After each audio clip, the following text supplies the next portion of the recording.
সম্প্রীতির বার্তা দিতেই বাজকুল মিলন মেলা শুরু হলো। পূর্ব মেদিনীপুর জেলার বাজকুল ইউনাইটেড ফোরামের উদ্যোগে স্থানীয় কলেজ মাঠে আয়োজিত হয় এই মিলন মেলা। এদিন প্রদীপ প্রজ্বলন করে বাজকুল মিলন মেলার আনুষ্ঠানিক উদ্বোধন করেন পূর্ব মেদিনীপুর জেলা পরিষদের সভাধিপতি উত্তম বারিক ও চণ্ডীপুরের তারকা বিধায়ক সোহম চক্রবর্তী। 11 দিন ধরে চলবে এই মিলন মেলা।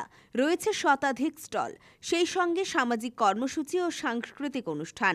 জানাবো এই বাজকুল যে মিলন মেলা সবাই বলছে, বাট আমি বলবো এটা বাজকুল মিলন উৎসব।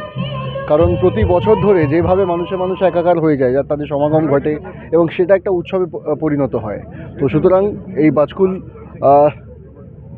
এলাকা বলুন, বাজকুল এই মিলন মেলা বলুন, এই কলেজের যিনি প্রধান মানুষ, যিনি হৃৎপিণ্ড বলা যেতে পারে, তিনি আমার পাশে দাঁড়িয়ে আছেন রবীন্দ্রচন্দ্র মণ্ডল।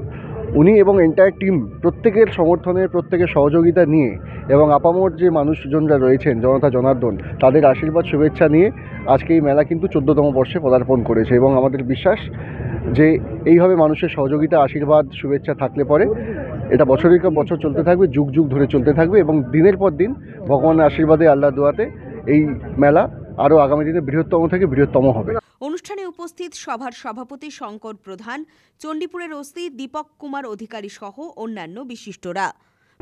আজকে বাজকুল ইউনাইটেড ফোরাম তাদের সমস্ত কর্মকর্তারা 14তম বর্ষে 11 দিনের জন্য এই মিলন উৎসব, মিলন মেলা সর্বস্তরের মানুষের উদ্দেশ্যে উৎসর্গিত করলেন।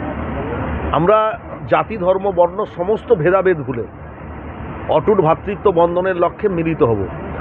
এই মিলন মেলাই আগামী দিনের পথ দেখাবে যে আমরা ঐক্যবদ্ধভাবে, নিশ্চিতভাবে সারা ভারতবর্ষকে দিশা দেখাবো।